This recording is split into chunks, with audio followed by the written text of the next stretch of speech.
Anyone who has spent a significant amount of time around a toddler has likely felt manipulated. A child looks you dead in the eye, does exactly what you just told them not to do, and throws a tantrum. It feels calculated. It feels malicious. But if we are talking about the specific developmental window of early childhood, the years strictly between ages 2 and 7, that feeling is almost always a diagnostic error. Adults routinely misdiagnose childhood behavior because we project our own fully formed cognitive frameworks onto biological systems that lack the neural hardware to process them. Imagine trying to run a highly structured flowchart on a chaotic pinball machine. The adult mind operates on what developmental psychologists call operational logic. We use internalized, systematic, reversible rules to weigh options and calculate long-term outcomes. The early childhood mind operates almost entirely on intuitive thought. Decisions are made based on raw, immediate, localized feelings, devoid of strategic planning. To accurately assess a child's development, we have to decouple our adult operational logic from the child's biological, cognitive, and socioeconomic reality. We can see how necessary this decoupling is by deconstructing 3 common misreadings that occur across physical growth, cognitive processing, and socioemotional testing. When we misdiagnose the root cause of a behavior, we end up designing interventions that punish biological realities rather than correcting behavioral choices. The first major misreading begins in the physical body. During infancy, human growth is explosive. Babies nearly triple their size in 2 years. Then that growth rate suddenly drops off. This pediatric body mass index chart shows a noticeable downward dip between ages 2 and 6. Caregivers often interpret this sudden thinning out as malnutrition, but the child is actually metabolizing stored baby fat to fuel a massive expansion of motor neural pathways. This highlights the proximo-distal principle of development.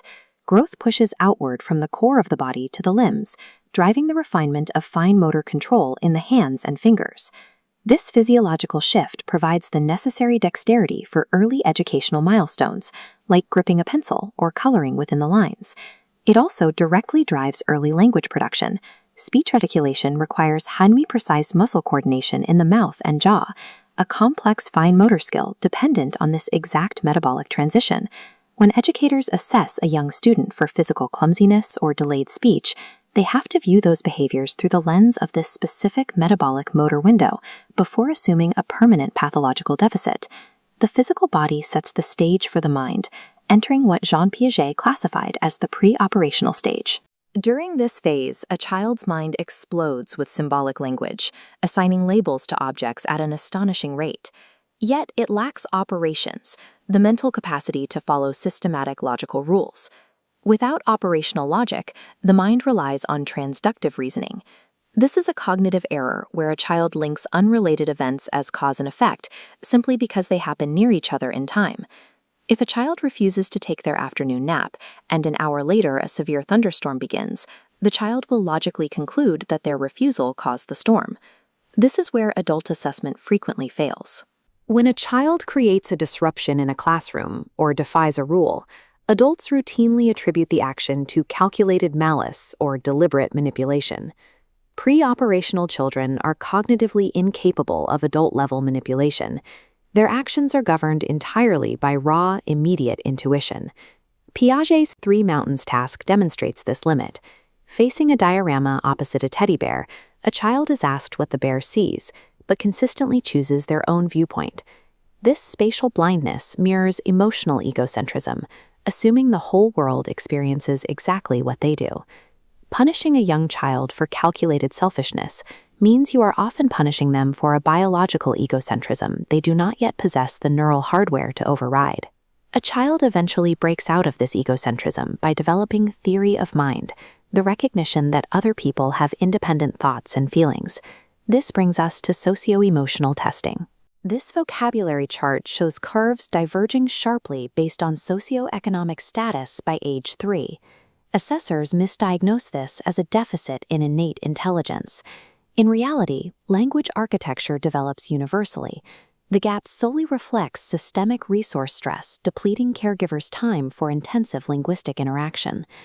We see a similar distortion when measuring behavioral regulation, most famously in Walter Mischel's marshmallow test of delayed gratification. The historical assumption was that resisting the marshmallow measured pure, innate willpower, and that this willpower accurately predicted a child's long-term academic and social success. Modern data reveals a different story. Outcomes flip when accounting for economic background. For a child raised in poverty, eating the marshmallow immediately isn't a failure. If resources routinely vanish, immediate consumption is a highly rational, adaptive survival strategy. Standardized socioemotional tests frequently fail the very populations they are meant to assess because they are measuring a child's socioeconomic resource stability rather than their actual psychological capability. Early childhood development is constrained by pre-operational biology and deeply dictated by external economic reality. A child cannot transcend these limits in a vacuum. As Lev Vygotsky's sociocultural theory posits, cognitive growth requires engineered social interaction. Vygotsky defined the zone of proximal development, the critical learning window existing between what a child can accomplish alone and what they can achieve with the guidance of a more knowledgeable adult. We see this scaffolding in the pedagogical matrix of play. The top left quadrant, discovery free play, builds autonomy, but the bottom right quadrant, rule-based games, is equally vital. Children must learn to submit to external structures, to actively participate in society. Moving a child systematically through these distinct modes of play is the only way to effectively build emotional intelligence. Emotional intelligence is not a fixed genetic trait, nor is it mere emotional sensitivity. It is an actively learned skill set combining internal self-regulation with external pro-social interaction. To foster this level of development, professional assessors and caregivers must abandon the fallacy of adult operational projection. True insight in early childhood education requires practicing structural empathy, evaluating every single behavior through the exact biological, cognitive, and socioeconomic reality that the child is currently surviving.